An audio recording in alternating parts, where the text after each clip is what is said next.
Welcome back to College Hill Farm. Well, today we're going to talk about what is the chances of one of these major doomsday events happening on the earth. Now, there are a lot of things that have been put on the internet, on TV, on social media about all this stuff to scare the heck out of you. But the truth is, a global life-changing event is not that common, okay? Modern humans have been around probably 100,000 years, and Neanderthals were around for 300,000 years or so.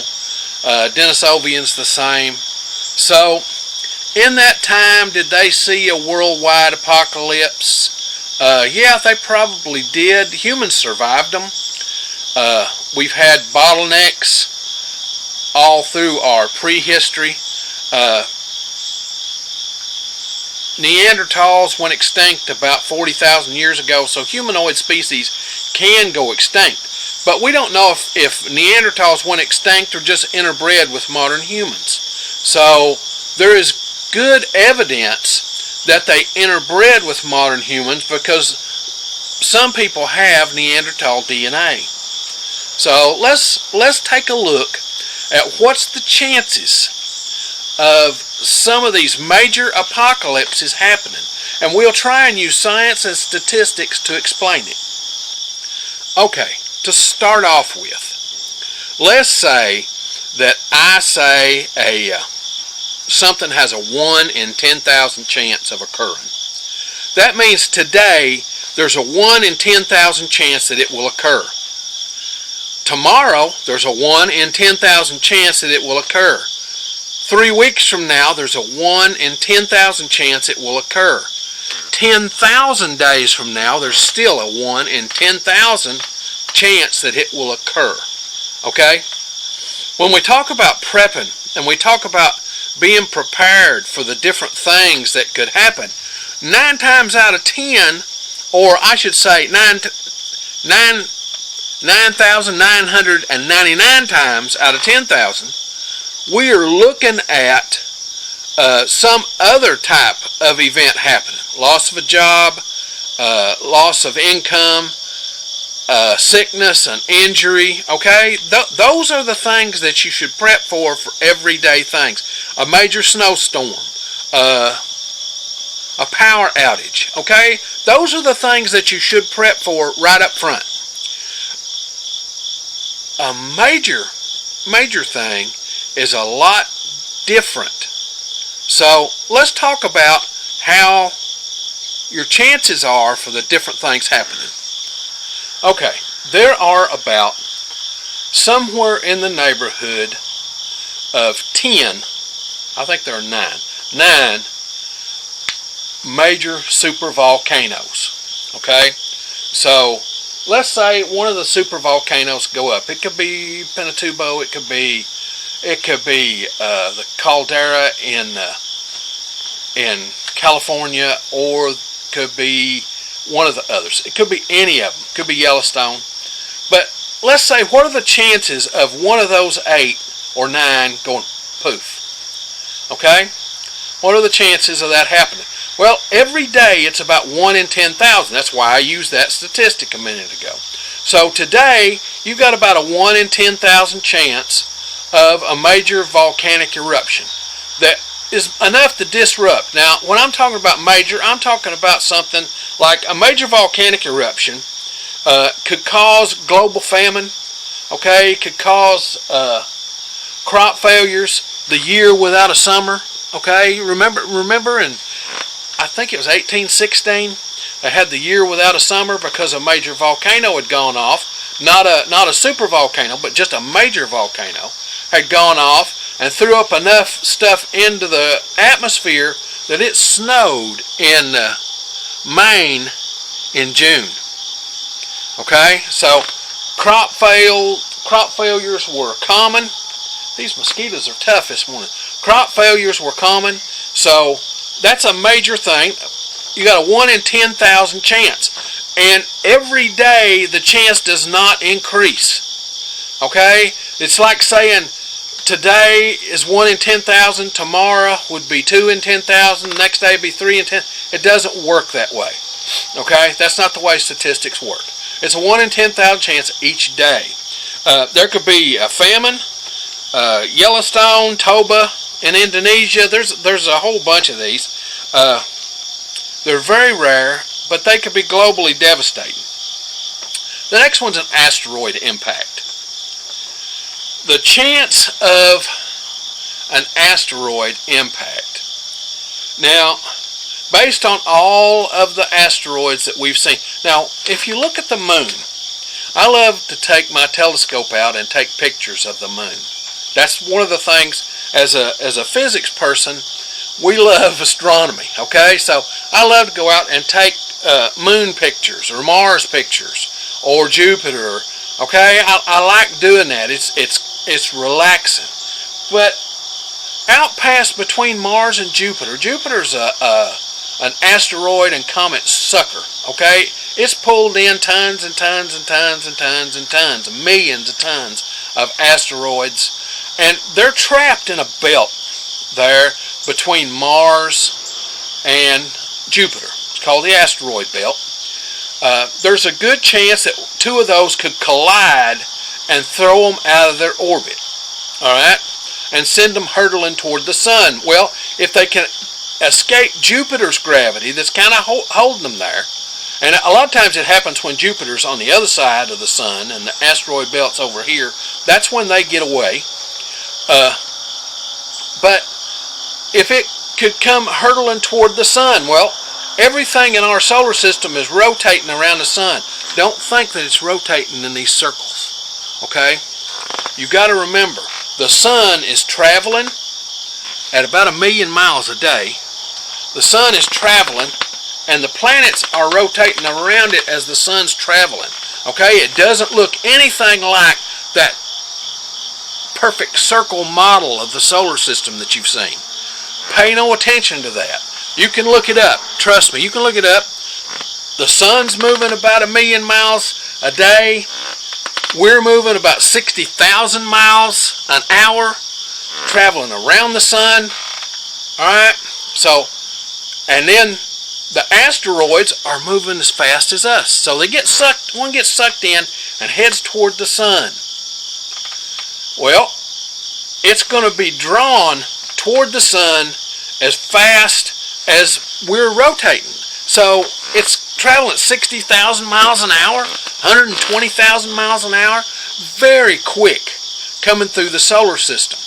So what are the chances of one of those getting free and barreling toward Earth? We have near misses all the time, and anything a near miss is anything from the moon out. If you look at the moon, that's where I was at a minute ago, if you look at the moon, it's covered with asteroid impacts. Okay, you can still see the craters, because what doesn't the moon have? The moon doesn't have an atmosphere. So the atmosphere of the Earth puts out water and erosion and all that stuff, and plants grow up and trees grow up, and it hides those asteroid impact craters from us. A very big asteroid impact crater could be miles and miles and miles around. Okay, so you just really, from the ground, until we started getting satellites up in the it was really hard to pinpoint those. But we know about how many we have found so far, and the chance in our lifetime is about 1 in 120,000. Okay, the chance in our lifetime of being hit by an asteroid is about 1 in 20,000. Now, I'm talking about an asteroid that's 1 kilometer in diameter, okay? Something that's going to cause total devastation, all right? Something that's going to cause total devastation. The percentage each year is about 1 in 100,000, okay?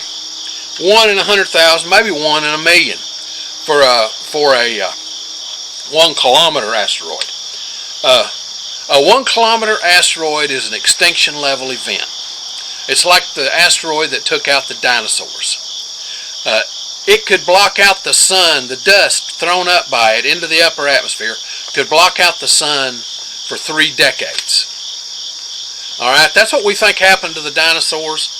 We didn't think that the asteroid particularly killed all of them, although it did cause a firestorm. But a lot of the dinosaurs would have lived through that, except those in the general area.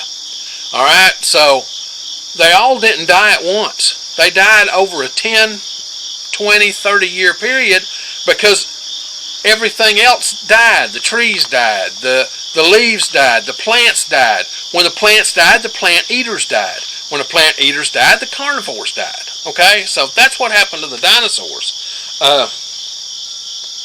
NASA tracks near-Earth objects all the time. So you'll get these notifications that says, okay, there's one that's going to pass by the Earth within the distance of the moon's orbit. Well, that's a near-Earth object. All right, it'll go by the sun, come back around toward us, and go out, and then go back and go out. It keeps orbiting just like we do. Okay, and its orbit may change, it may stabilize. All right, because of the gravitational forces pulling on it. Gets close enough to the Earth's gravitational force will pull on it. Gets close enough to Saturn's gravitational force will pull on it and pull it off of its orbit just a little bit, and maybe cause it to become a danger to the Earth. But NASA always notifies us about those, and generally that's a 1 in 120,000 event. Next, we have a solar flare, or what you would call a Carrington event. Okay, a solar flare can cause disruptions all over the planet. It could take down our electrical grid. It's not an extinction level event.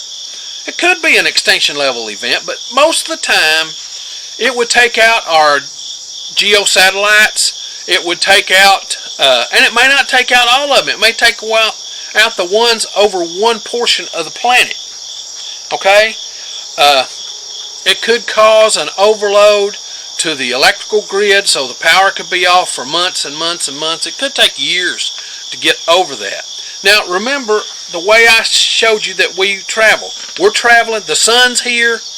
Okay, I'm going to say it this way. The sun's coming like that, and we're traveling around it like this. All right? Following it, being drugged by it through the solar system. So as the sun shoots off flares, they come flying back. Okay, boom, and we fly into them. All right, we fly into them. So when exactly those are going to be is a hard thing to tell. All right, that's a hard thing to tell, and it's this rotation why we had to come up with calculus in order to figure out the orbits of the planets. Otherwise, it's just spherical geometry. All right, that's why Isaac Newton had to come up with calculus in order to predict the orbits of the planet, because the sun's going through and the planets are orbiting around that way and being drugged as they go. Okay, so it's hard to predict when these Carrington events are going to occur. You see the eruption on the sun, and it doesn't move at the speed of light. All right, light is faster than those solar mass ejections, coronal mass ejections. So the sun puts out this ejection, and we can see it come off, but then we have to guess where we're going to be, and where the sun is, and where that ejection is. And you see what I'm saying? We also have to figure there's a lot of math goes into that. So the chance of that happening is about, let's see, what did I calculate it at? 12% per decade. All right, in 10 years, there's a 12% chance that we'll have a Carrington event. Now, Carrington events can be major, or Carrington events can be minor. All right, and you'll see it's a minor Carrington event when, and really it's more of a geomagnetic storm rather than a Carrington event, when you can see the northern lights in Kentucky. You've had a magnetic storm hit the upper atmosphere of the Earth, and that's what causes the atoms in the upper atmosphere to glow. Okay, and that causes the northern lights. All right, so we have those with pretty good regularity. But a major Carrington event is a whole different animal. It would take out satellites. It would mess up electronics. It could cause electrical system overloads. It could cause a whole bunch of things, and it could take years and years to get caught back up. Is it an extinction level event? No. It could cause several people to die. Okay? It could cause several people to die because of, they might freeze to death, or there's a whole bunch of things that could happen if it hits us in winter or if it hits us in summer. Okay? Heat probably kills more people than cold. Okay? Heat probably kills more people than cold. So, anyhow, so that's a Carrington level event. The next one are all man-made. Now these next three are all man-made events. And as far as statistics go, it's hard to come up with statistics to decide what the level of danger from these could be. Start off with number one. The one that's most likely to occur. A pandemic.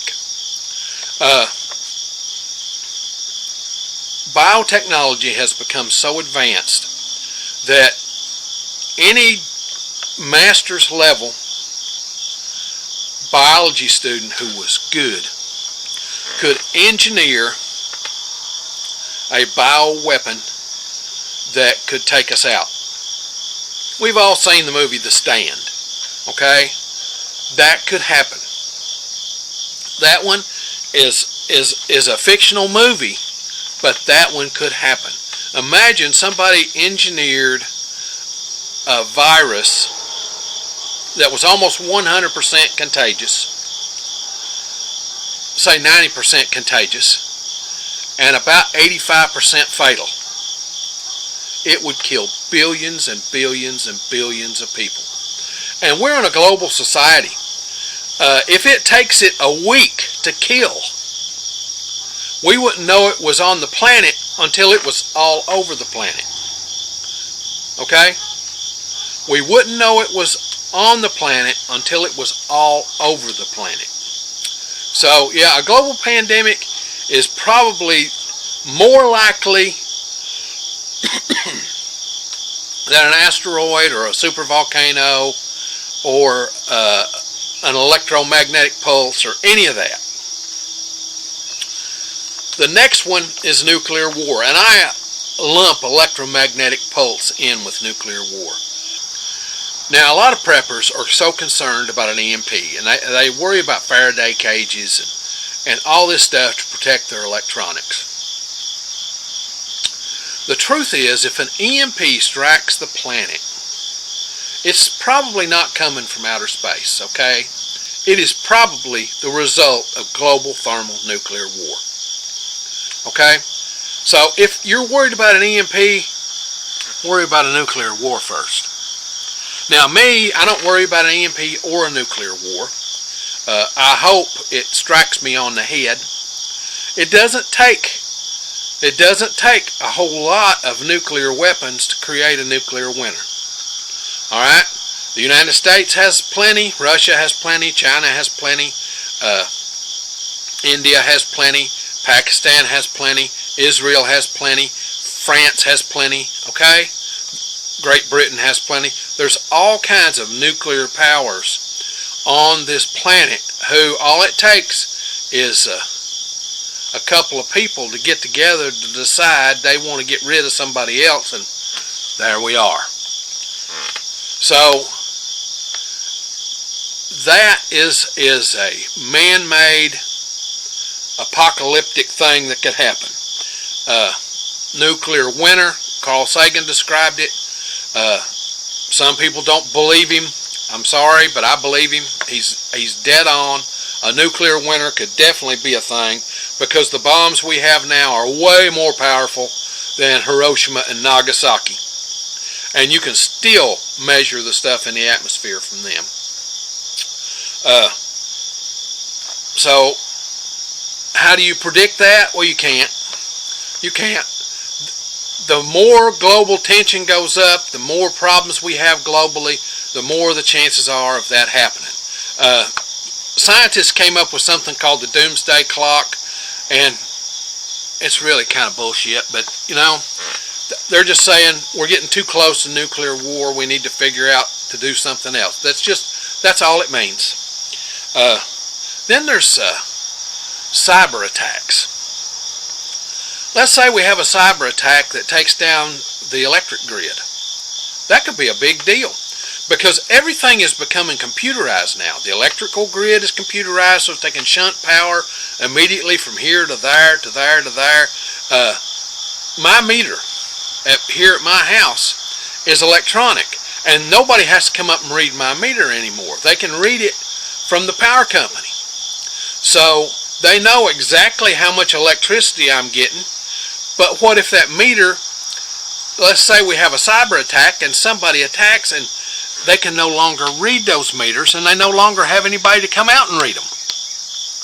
Okay, because once they're not reading them, they don't come out and read them. So it could be a major disruption all over America. The next on my list are climate and global changes. Now, the chance of a life-threatening or runaway collapse due to climate change is only about between 1 and 10% for this century. Okay? By the year 2200, there's about a 1 to 10% chance, and nobody can be certain about in there if there's going to be a collapse or, okay? If sea level rises 10 feet, 12, 15 feet, it will displace a lot of people, especially some of the island countries. All right? So people will be migrating. Whenever there's mass migrations, there is mass problems. So those could happen in the next century. Like I said, a 1 to 10% chance. So you can't put your finger on exactly. I can't say it's an 8% chance or it's a 7% chance. Anywhere between 1 and 10%.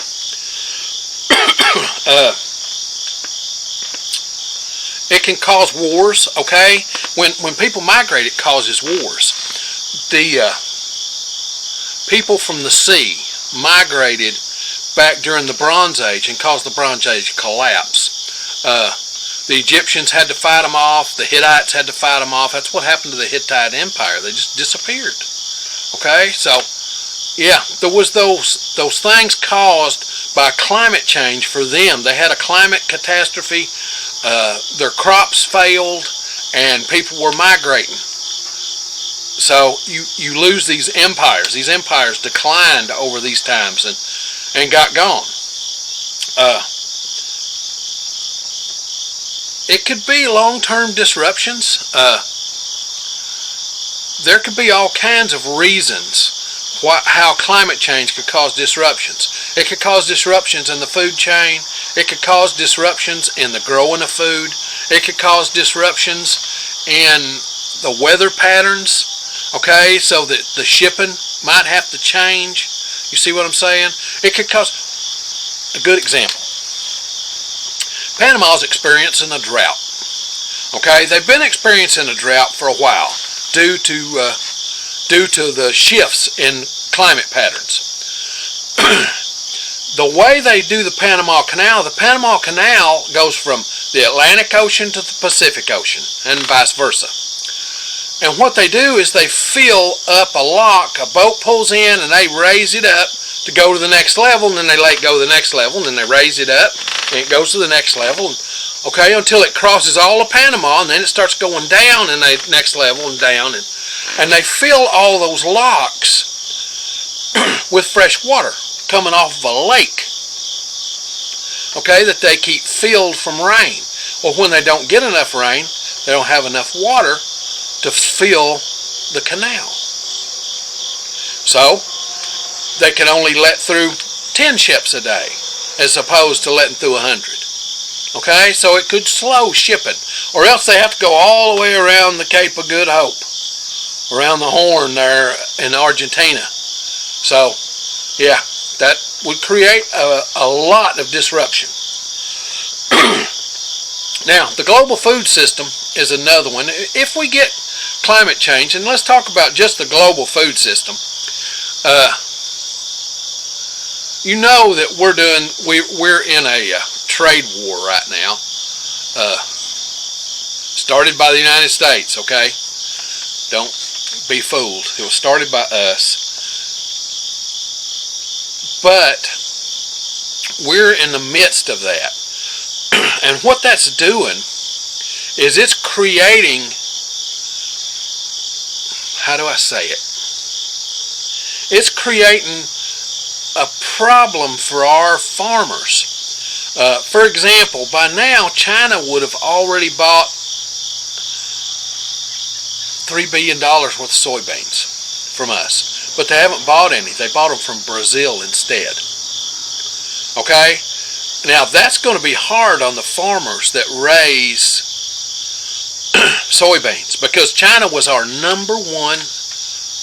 buyer of soybeans.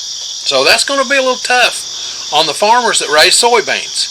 I don't know about corn. I don't know about the other crops that we're putting out, but I do know that soybeans is one of the big ones. So that's going to cause a disruption. Well, that may cause some farmers to go bankrupt, lose everything they've got.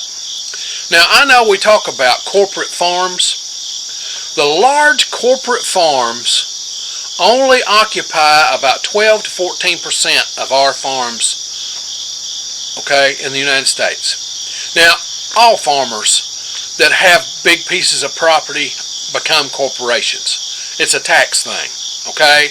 They become corporations, but they're not the owned corporations. They're S corporations and things like that. They're not the big privately traded corporations. All right, so they might experience some major problems with if there was a crop failure or a failure to buy. You know, if there's nobody buying a certain product, the price drops. Well, there's a point where the price drops more than you can produce it. It's the price of what you got is less than you can produce it for. So, yeah, it's going to create a lot of problems for farmers and could cause a global food failure. The chance of that happen is between 3 and 5% in any of the models that you look at.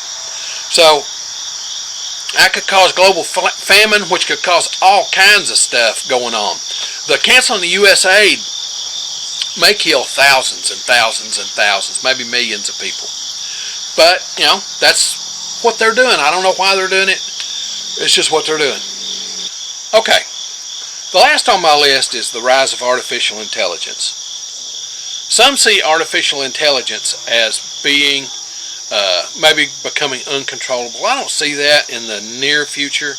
I do see artificial intelligence causing job disruptions for folks who aren't prepared for it. Job disruptions can be a major impact to people. So that could be a huge thing. The chance of artificial intelligence becoming uncontrollable is probably somewhere between 3 and 5% for the next 50 years. After that, I don't know.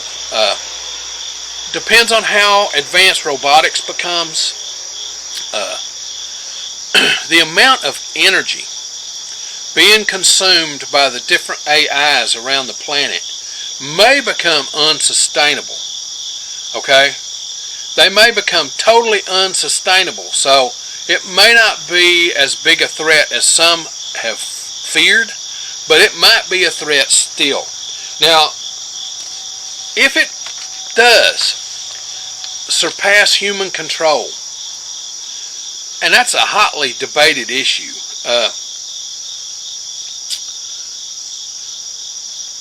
I have looked at AI on a lot of different levels and read a lot in scientific journals, and then pundits. I've read a lot of pundit articles about what AI was going to do and what it wasn't going to do, and what the people who designed AI and what they think it will do, and those displaced from AI, what will happen with them, and there's a whole bunch of issues that are going to be major issues that it will all depend on what our governments decide to do, and it could be a major issue for the average worker. Okay. Then, if you travel around in prepper circles, you begin to see the different folks and what they believe and what they don't believe, and first off, a zombie apocalypse is bullsugar, made up stuff for TV. Okay, it's media, but the army does a zombie apocalypse training. That has nothing to do with zombies. It has to do with pandemics, though. Let's say we had a superbug. We have a superbug, and the people traveling around are infected with this superbug, and they're going to die. They've got 10, 20, 30 days, but they're very sick and they want help. But there's nothing we can do for them, and they're going to die. Alright? But they're dangerous by their ability to transfer disease. They're dangerous because they're desperate. So, the Army and different agencies do zombie apocalypse trainings because those things could happen. And dangerous, desperate people do dangerous things. So that's one of the things that could happen. But it's not going to be dead people walking around. Not going to happen. An alien invasion. I love the alien invasion movies, okay? I love to watch them. I love to see us overcome the aliens. There's 0% chance of that happening because there is absolutely no evidence that there are aliens. Let me say that again. There is absolutely no evidence that there are aliens. The alien stuff on the History Channel is bullsugar. Okay? It's just pure bullsugar. Pure supposition. Well, aliens could have made the pyramids because that goes back to old times when they thought that nobody but white people could do stuff.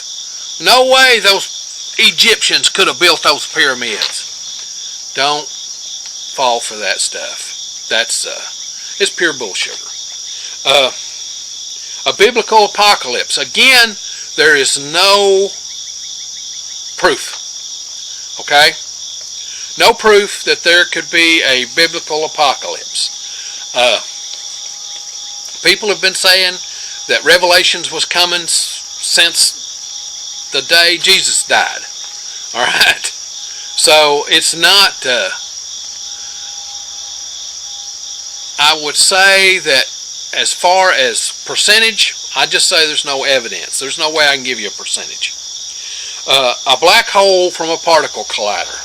You know, we've got these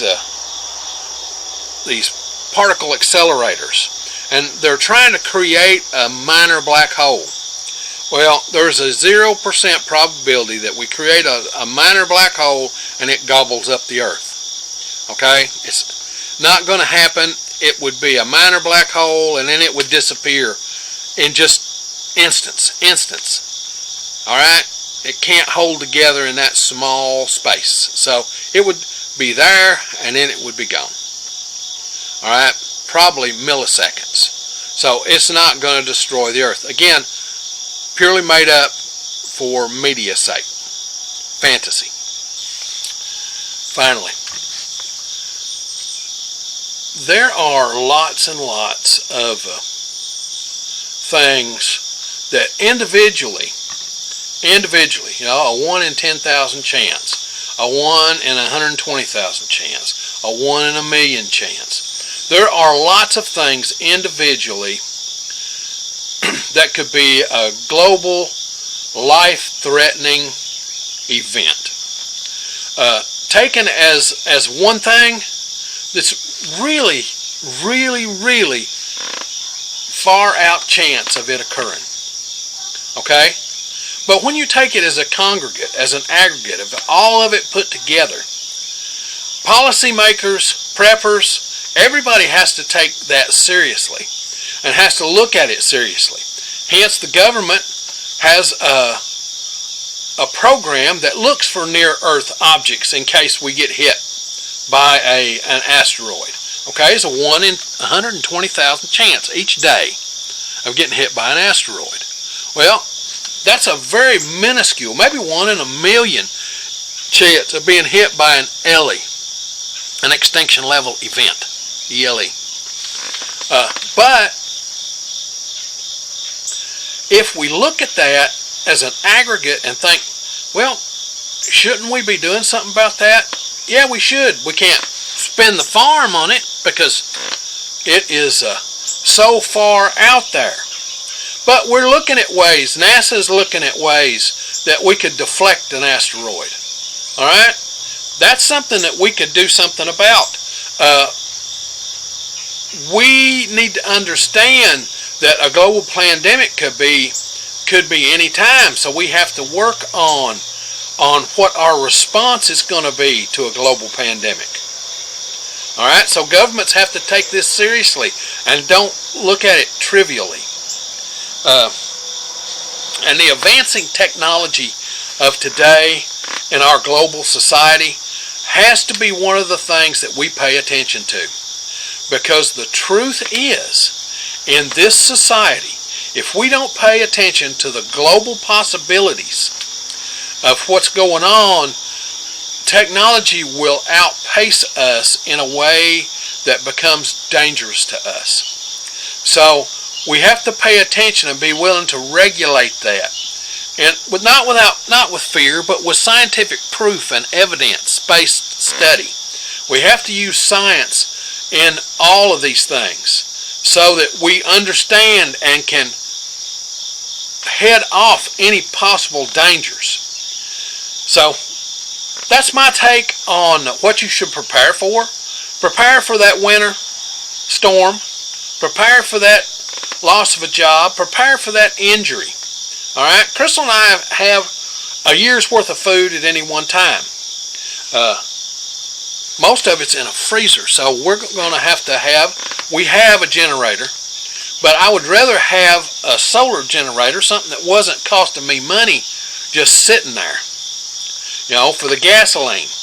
So, because if electricity's off for an extended period of time, it'll be hard to find gas in your local area.